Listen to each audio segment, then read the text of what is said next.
কয় যে বাম্পার ফলন, আমাকে কলজা শুকিয়ে গেছে কাদর মধ্যে হাঁটে হাঁটে কাদলে হাঁটে, কিন্তু ওরা ঢাকার থাকে, ওরা বাংলাদেশের চাউলের ভাত খায়নি, ইন্ডিয়ান বাসমতি চাউলের ভাত খাবে। পাল্লে দিয়ে পাক করতে এক চাউল না, পাক করার পরে একখানি লম্বা হবে। পাকিস্তানি বাসমতি চাউল 500 টাকা কেজি, সুপার শপ থেকে চাপাই থেকে আমরা কিনে নিয়েছি 500 টাকা কেজি পাকিস্তানের চাউল। পাকিস্তান তাগুদ দিয়ে চলছে, ব্রিটিশ তাগুদ দিয়ে চলছে। আমাদের বাংলাদেশ 54 বছর তাগুতের শাসন করার কারণে জনগণের ভাগ্যের পরিবর্তন হয় না, যারাই ক্ষমতায় যায় তাদের ভাগ্যের পরিবর্তন হয়। আমার বাংলাদেশে এত অন্যায়, এত খুন কেন হয়? কারণ কি? কারণ হলো যে এই দেশে যারাই ক্ষমতায় যায় ওরা মারে, মামলা দেয়, হত্যা করে। যারা পরে ক্ষমতায় যায় ওরা ওর বিচার করে না, ওরা আবার ক্ষমতার তেদন চলে যায়, ওর বিচার করে না। এই জোট করে করে সিন্ডিকেট করে দেশ চলে এই দেশে খুন গুম রাহাজানি অন্যায় বাড়তি আছে, কমার কথা নাই। দাদা স্বরাষ্ট্রমন্ত্রী বলেছে যে হাদির হত্যাকারীকে ধরা হয়েছে, কত ফেসবুকে দেয়নি, কতক্ষণ দেখা যাবে না, কিন্তু ধরা হচ্ছে, এর চেয়ে বেশি কিছু পাওয়া যাবে না। শব্দে মামলা দিয়ে আমাকে জেল খাটালু, আর হাজির খুনি ধরিয়া তাও সত্যি কথা করছু না গা। কি কি কায়দা রে, আমরা মনে একটু মরে গেল রে। কোন কথা কর বুদ্ধি নেই। দেশের মোটমাট অন্যায় করেছে, আমরা যেন অন্যায়ের প্রতিবাদ করি, তোর তোর এত মাথা কথা। অনুরোধ করছি আসুন আমরা কোরআনের বক্তৃতা শুনবো। যে আয়াতটা তেলাওয়াত করেছি, আমার আল্লাহ বলছেন সবচেয়ে আল্লাহকে ওই ব্যক্তি ভয় করে যে ব্যক্তি কোরআনের আইন পৃথিবীতে কায়েমের চেষ্টা করে। এরাই আল্লাহকে বেশি ভয় করে, করে বল ঠিক কিনা? মুখ দিয়ে আল্লাহ ভয় করা যায় না, কাজ দিয়ে ভয় করা যায়। আমার ভাইরা, আজকের এই কোরআনের মাহফিলে যিনি এসেছেন,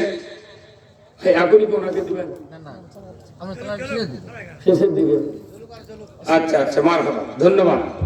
বেদার হচ্ছেন আপনারা। আমি এই আয়াতের কয়েকটা কথা বলে আপনাদের কাছ থেকে বিদায় নেব ইনশাআল্লাহ। আল্লাহ বলছেন যে ওয়াত্তাকুল্লাহ ইন্নাল্লাহ খাবীরুম বিমা তা'মালুন। আল্লাহ বলছেন আমাকে তোমরা ভয় করো, আর আমি কোনো তোমাদের অন্তরের খবর জানি। কি এমনও মানুষ আছে ভোটের ক্যানভাস করার জন্য বাড়ির ভেতরে ঢুকিছে, তুই ভোট দেবো না, তুই ওর সাথে ঘুরুচ্ছু গা। তুই বাড়িতে বাইরে যাচ্ছে, বাড়িওয়ালা পাশে হাত দিয়ে করছে। আবার একই গ্রামত বাপ একজনের ভোট চাচ্ছে, বেটা একজন ভোট চাচ্ছে। আবার আমাকে করছে যে আমরা ঠিকই আছি, আমাকে কাছে আসিস। আবার কেউ করছে তোরা খাইতে কি করবো, ভোটের আগা দিনে 2 আর যদি কাম করি মোট ভোট ভুলে যাবি। এবার মানুষের ভোট পোল দেয় একবার খোদাই করে আল্লাহ লিখে দিতে কাক কোনটি ভোট দিবি। যদি টাকা তোরা দিবে আসিস, আমি হুকুম ধরে টাকা খাওয়া দেবো। টাকা দাম ফেরত দেন না, টাকাও খাওয়া লাগবি, ভোট দেওয়া হবে না। তুই তো টাকা জনগণের টাকা আমাকে দিচ্ছ। একটা গরুর দাম 1.5 লাখ, খাসির দাম 20,000, আর একটা 270 কোটি টাকার মালামাল একটা মানুষ 4টার সময় ইনক্লোজার মধ্যে ঢুকে করতে চাচা এখনো কালি ভরায়নি, তুই আরো হাফ কেজি জিলেপি খাবি। এইবার আর জিলেপি টাকা দিয়ে মানুষ বিক্রি হবে না। এই এতদিন মানুষ বুঝেছে ইসলাম ছাড়া রাজনীতির খেলা কাক হয়। আমরা বলেছি আজকে বাংলাদেশে কয়েকটা বিশ্ববিদ্যালয়ে যেভাবে ভূমিধর আল্লাহ বিজয় দিয়েছেন, আমার বিশ্বাস আগামী দিনে বাংলাদেশের রেজাল্ট ওই রকমই করে দেবেন ইনশাআল্লাহ।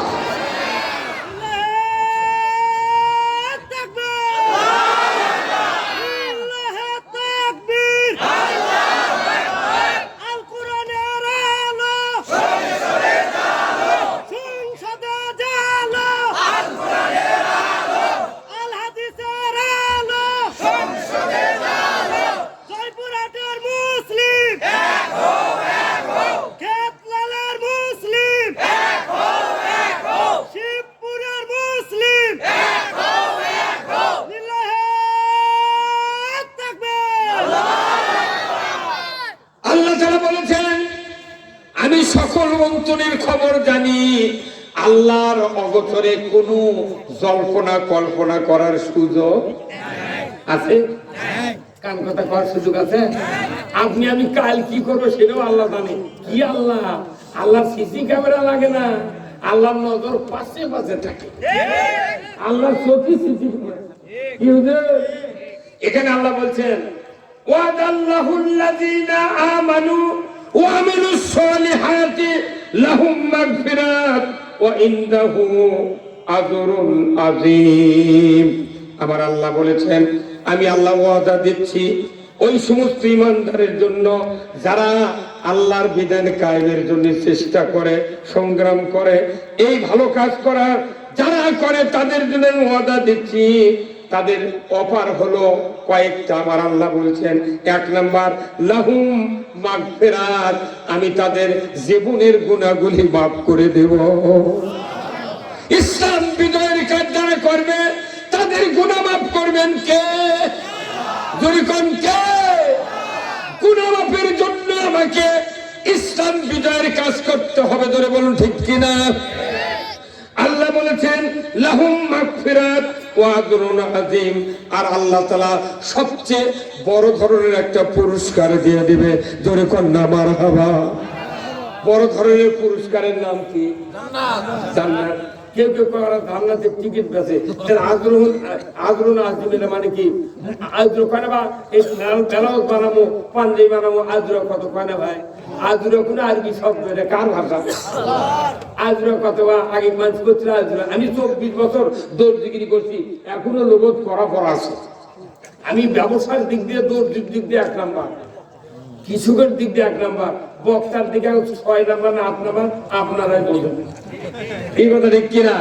তাহলে এই আজুরা করছিল আমার থেকে ব্লাউজ বানাইলে করছিল আজুরা কত? তাহলে এটি আল্লাহ ওই কথাই দিয়েছে আজরুন আযীম, সর্বোচ্চ উত্তম পুরস্কার দেব। উত্তম পুরস্কার জান্নাত ছাড়া কিছু আছে? তা আল্লাহ নিজে বলছেন এই কাজ করার জন্য আমি পুরস্কার দেব। একটা হলো গুনাহ মাফ করবো, বেহেশত দেব। দরকার আল্লাহু আকবার। ওয়াল্লাযীনা কাফারু ওয়া কাযযাবু বিআয়াতিনা, উপরের আয়াতগুলির এই আমল যারা মিথ্যা মনে করবে, অবিশ্বাস করবে, আমার আল্লাহ বলেছেন ও দুনিয়ার মানুষ তোমরা শুনে রেখে দাও, উলাইকা আসহাবুল জাহিম, যারা ওই কাজে শরীক হবে না তারা কঠিন জাহান্নাম, জাহিম নামক জাহান্নামে প্রবেশ করবে। না, জাহান্নাম থেকে বাঁচার জন্য আল্লাহর আইনের পক্ষে কাজ করি আমরা। কি আমাদের কাম দাওয়াত দেওয়া, যাই করুক করুক না করুক না করুক, তুই করবি না, তুই সাইডা, তুই যেটা করুক তুই কর, তুই আবার আমাকে গালে মুখে কেমন কি? কতদিন আমরা বক্তৃতা করছি রে? এই যে 16-18 বছর, আমি 37 বছর বক্তৃতা করছি। এটা যে 48 করছে মারহাবা। এই বহু জায়গা আমার ইংরেজি ছেড়ে দিয়ে আমি দেখেছি বাগমারা সভাপতি আত্মা হুজুরের সাথে আমি দ্বিতীয় বক্তা করে প্রধান বক্তা বসে আছি, উনি বক্তৃতা করছে। এক নেতা করছে কানের পট্টি গরম করে দেব, আর একজন আবার এই 5ই আগস্ট পর একজন কথা গিয়ে চোখ বাস্ত করে আমরা এই কথা বলছি, আমার তোর তো গায়ে যাচ্ছি না, এবং তুর্কি দলের কথা তো করানোর নাই, জামাতের কথাও করার নাই, আল্লাহর আইনের কথা বলি। কেউ কেউ কয় খালি তুর্কিরই ওয়াজ করবি। সেই জন্য আমি খালেদার কথা 22 বার করছি। আমার কাছে সরকারের তোর খালেদা এত সার কিনে আমি দুধ পাচ্ছি 300 টাকার সার কেনা, মানে 300 টাকা বস্তা, মানে কি 20,000 টাকা কত বস্তা সার পাচ্ছি। আমার চিন্তা হচ্ছে খালি খালেদার প্রধানমন্ত্রী হলেও নি জীবন শান্তি। কিন্তু জানলো যে না, এত ভালো কথা আমরা কই তার ব্যাপারে, তাও আমি মন পাইনি। এই আজ দুবার একটা হাজি 2 হজ করে জানি আমার গাঁ হতি বক্তৃতা দিয়ে লাগছি। এই কিছু কিছু নেতার মুখ খেলে কালি হয়ে গেছে। কেন তুই কে বুঝবি? আমি তো আল্লাহর কথা, আমার বাপের কথা বলছি। তুই হজ করবে যাচ্ছ ভালো, তাহলে অতীতে হাজিরা করছে ইন্নাল হামদা, নিশ্চয় সমস্ত প্রশংসা আল্লাহ তোমার, নিয়ামত আল্লাহ কাওয়াল মুলক, আর সবচেয়ে বড় নিয়ামত আল্লাহ তোমার রাজত্ব। তুই রাজত্বের কথা হাজিরা মোরদা মক্কাত কয়ে আছে, তুই ভোট দিচ্ছ কার? তোর বাটন ফাটাবে তো করলে আল্লাহ বাটন ফাটাবি। তোর টাকা দিতে আল্লাহ পিএইচডি করার জন্য তুই মক্কার থেকে ঘুরিয়েছে খালি ওই দাওয়াত খাবো আর ওই আকিকা খাবো। তোর আল্লাহর আইন চালু করার পক্ষে কথা বলা লাগবে। এই বাংলাদেশে 25,11,974 জন হাজির নিয়ে আছে। বাংলাদেশে যদি হাজি সাহেবেরা যদি আল্লাহর আইনের পক্ষে কাজ করতো, আমার দেশে 500 বছর আগে ইসলাম উদয় হয়ে যেত। কিন্তু আমরা বুঝি না, হযরত যা বলি সেটা করি না। আসুন আমি আপনাদেরকে এই কথাগুলো এই জন্য বললাম, আল্লাহ বলছেন তাদের অফার হলো তাদের ক্ষমা করে দেবেন কে? তাদেরকে জান্নাত দেবেন কে? আল্লাহ ছাড়া ক্ষমা করা জান্নাত দেওয়ার কেউ আছে? তাহলে আমরা কার পথে দৌড়াবো? আল্লাহর পথে, রসুলের পেছনে দৌড়াবো। আমার রসুল বলেছেন খুতবাতুল হাকামে আশরাফ আলী থানভী একটা হাদিস বর্ণনা করেছেন। আমার রসুলের হাদিস, রসুল বলেছেন ওয়া সুলতানু জিল্লুল্লাহি ফিল আরদি মান আহনা সুলতানাল্লাহি ফিল আরদি আহনাহুল্লাহ। আমার রসুল বলেছেন ন্যায়পরায়ণ শাসক আল্লাহর ছায়া সদৃশ্য। যে বা যাহারা ন্যায়পরায়ণ শাসক কায়েমের বিরোধিতা করলো কিংবা ন্যায়পরায়ণ শাসক কায়েম আছে তাকে অপমান করলো, রসুল বলেছেন সে যেন স্বয়ং আল্লাহর বিরোধিতা করলো। মসজিদের ইমাম এই হাদিসটা প্রতি শুক্রবারে মানুষ মুখটাকে বুঝে দিত, আমাদের এত জেল খাটা লাগতো না। মসজিদের ইমাম পলে গেছে রে, ঢাকা বয়তুল মোকাররম মসজিদের ইমাম পলে গেছে। কোথায় মুসলমান? অনুরোধ করছি আমরা কোরআনের পক্ষে সবাইকে উদাত্ত আহ্বান জানাচ্ছি। আসুন সবাই মিলে এই বাংলাদেশের ভূখণ্ডে ইসলাম বিজয় করি, নামাজ কায়েম করি, সুদ হারাম করি, চুরি বন্ধ করি, জানা বন্ধ করি। এটা কি বলা অপরাধ? এটা বলা অপরাধ? সেটাও সবাই মিলে যদি করি, এটা কি ইসলাম হোক? দেখি আমরা ইসলাম দিয়ে যদি শান্তি না হয় আবার তুলকে হাতের ক্ষমতা দেবো, তোরাই নিয়ে থাকবো, আমরা পারবো না। কিন্তু ওদের সন্দেহ আছে। আবুদের সন্দেহ করছিল যে মুহাম্মাদের কথা শুনে আমরা ও কি মুর্দি, তাহলে আমাকে নেতাগিরি থাকবে না। নেতাগিরির ভয় ওগুলো করিচ্ছে রে বাগুন। অনুরোধ করছি এদেশে খুব সম্ভাবনা আল্লাহর আইন ইনশাআল্লাহ বিজয় হবে। আল্লাহ যেন তৌফিক দান করেন। সবাই বলে আল্লাহুম্মা আমিন, সবাই বলে আল্লাহুম্মা আমিন। একটু জিকির করেন লা ইলাহা, জোরে লা ইলাহা, লা ইলাহা ইল্লাল্লাহু মুহাম্মাদুর রাসূলুল্লাহ। আমার আল্লাহ কোরআনুল কারীমে সূরা নহলের 90 নম্বর আয়াত মসজিদে সানি খুতবার ভিতরে এক করে দিয়েছেন আশরাফ আলী থানভী, ইন্নাল্লাহা ইয়া'মুরু বিল আদলি ওয়াল ইহসান ওয়া ইতা'i যিল কুরবা ওয়া ইয়ানহা আনিল ফাহশাই ওয়াল মুনকারি ওয়াল বাগই ইয়া'iযুকুম লাআল্লাকুম তাযাক্কারুন। জোরে কন্যা মারহাবা। আমার আল্লাহ বলেছেন ও দুনিয়ার মানুষেরা, জমিনে পৃথিবীতে তোমরা ন্যায় বিচার কায়েম করো। পৃথিবী ছাড়া কোথাও ন্যায় বিচার কায়েম করার কথা নাই। ন্যায় বিচার কায়েম করতে হবে কোথায়? কিন্তু আল্লাহ ন্যায় বিচার করবেন কিয়ামতের ময়দানে। আমার আল্লাহ মানুষকে বলেছেন ন্যায় বিচার করো তোমরা দুনিয়াতে, ইনসাফ ভিত্তিক সমাজ কায়েম করো দুনিয়াতে, তোমরা আত্মীয়স্বজনের সাথে সদ্ব্যবহার করো দুনিয়াতে। দুনিয়াতে এই তিনটা কাজ করতে হবে। কার হুকুম? চারটা হুকুম আছে, এইগুলি পরিত্যাগ করা লাগবে। ফায়সা, অশ্লীলতা, হারাম নাফরমানি কাজ থেকে দূরে থাকতে হবে। কার নির্দেশ? আল্লাহ বলেছেন লাআল্লাকুম তাযাক্কারুন। এই তিনটা আদেশ মানা আর চারটা পরিত্যাগ করা হলো সবচেয়ে বড় দেখে। এই দেখের জমিনত নাই। কথা কোন জায়গা?